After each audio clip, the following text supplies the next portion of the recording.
Hello बच्चों, कैसे हैं आप। उम्मीद करता हूं कि अच्छे होंगे। क्या आप आर्टिकल नहीं जानते हैं? यदि आप आर्टिकल नहीं जानते हैं तो आज इस वीडियो में हम आपको बताने वाले हैं आर्टिकल। गारंटी के साथ कह सकता हूं कि इस वीडियो को देखने के बाद फिर आप कंफ्यूज नहीं होंगे। आइए वीडियो को शुरू करते हैं। देखिए, मैंने यहाँ लिखा है आर्टिकल। आर्टिकल को हिंदी में कहते हैं उपपद। आर्टिकल कितने प्रकार के होते हैं, इनका प्रयोग कहाँ होता है, हम आगे देखेंगे। जैसा कि आपके सामने लिखा हुआ है, आर्टिकल दो प्रकार के होते हैं। There are two kinds of article. पहला मैंने लिख दिया डेफिनिट आर्टिकल और दूसरा लिख दिया इनडेफिनिट आर्टिकल। ये डेफिनिट और इनडेफिनिट दो प्रकार होते हैं आर्टिकल के, और हम देखेंगे डेफिनिट आर्टिकल में क्या आता है, द आता है। आपने नाउन के पहले एक वर्ड लिखा देखा होगा द, हालांकि सभी नाउन के साथ नहीं रहता है लेकिन कुछ नाउन के साथ रहता है, वही आज हम भेद इसमें बताएंगे। तो डेफिनिट आर्टिकल के अंतर्गत सिर्फ द आता है, यानी ये जो द है THED, ये डेफिनिट आर्टिकल है। और ये डेफिनिट आर्टिकल जो है ये दो फॉर्म में यूज़ किया जाता है, यानी इसे कहीं स्ट्रॉन्ग फॉर्म में यूज़ किया जाता है तो कहीं पर इसको वीक फॉर्म में यूज़ किया जाता है। देखिए, दी वर्ड जो है जब वीक फॉर्म में यूज़ किया जाएगा तो इसका जो प्रोनाउंसिएशन होगा वो द होगा या दी होगा।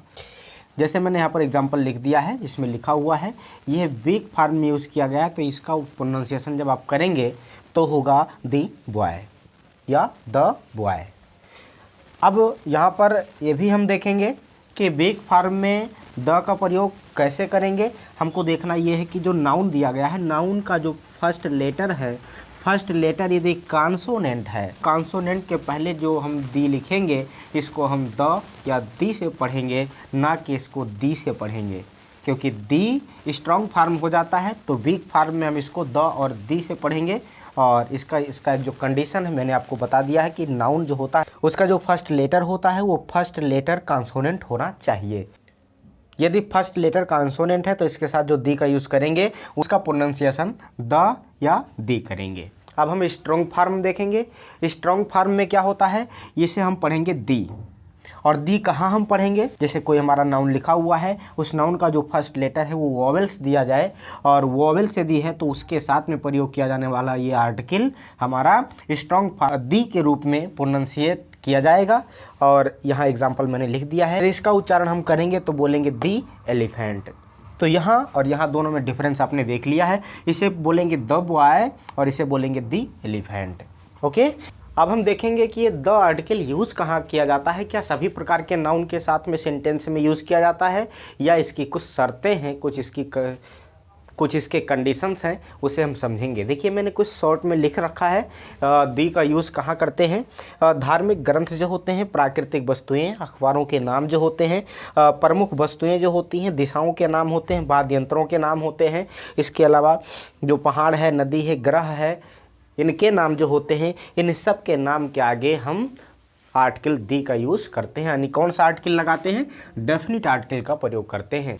आइए डेफिनिट आर्टिकल के बाद में हम देखते हैं इंडेफिनिट आर्टिकल। इंडेफिनिट आर्टिकल में दो आर्टिकल आते हैं, एक आता है ए और एक आता है एन।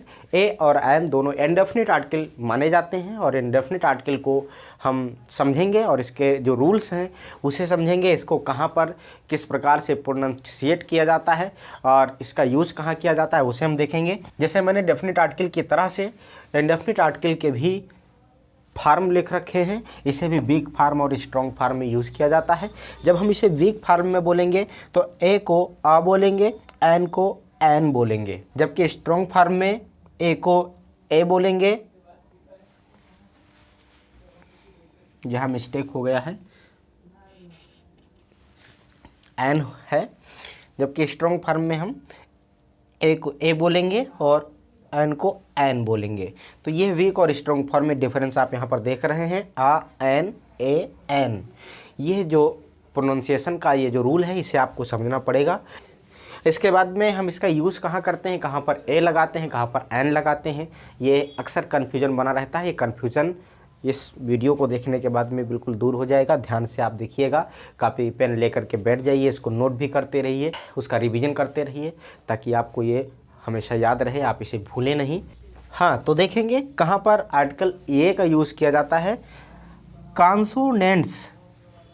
यानी यदि कोई नाउन दी गई है, उस नाउन का फर्स्ट लेटर क्या होता है, कॉन्सोनेंट। तो हम उसके साथ में आर्टिकल ए का प्रयोग करते हैं। जैसा कि मैंने एग्जांपल यहाँ लिख रखा है CAT कैट। कैट में जो सी है, सी आपका कंसोनेंट है, इसलिए इस नाउन के साथ में आपको ए यूज़ करना है। यहाँ मैन लिखा हुआ, मैन में फर्स्ट लेटर यम है, यम कंसोनेंट आपका है, इसलिए कंसोनेंट के साथ में ए लगाएंगे।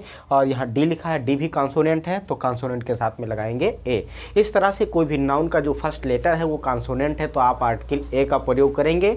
इसके बाद में कुछ अपवाद हैं, कुछ ऐसे शब्द भी आपको मिलेंगे जिसकी शुरुआत होती है वॉवेल से, लेकिन जो उसका उच्चारण होता है वो उच्चारण व्यंजन के रूप में होता है, तो उसके साथ भी हम ए का यूज़ करते हैं। जैसे अपवाद में मैंने यहाँ पर यूनिवर्सिटी लिख रखा है, यहाँ यूनिवर्सिटी लिखा हुआ है, यद्यपि यू यहाँ पर आपका वॉवेल है, लेकिन जब इसका हम उच्चारण करते हैं तो ये हिंदी में होता है यूनिवर्सिटी। यूनिवर्सिटी और यूनिवर्सिटी में हिंदी में जब देखेंगे तो यहाँ पर या से शुभारंभ हुआ है और यह क्या है, व्यंजन है। तो यद्यपि इस तरह से हम यहाँ पर यूनिवर्सिटी के हिंदी प्रोनाउंसिएशन के आधार पर ए लगाएंगे। और ऐसे ही मैंने लिख दिया है यहाँ पर यूरोपियन।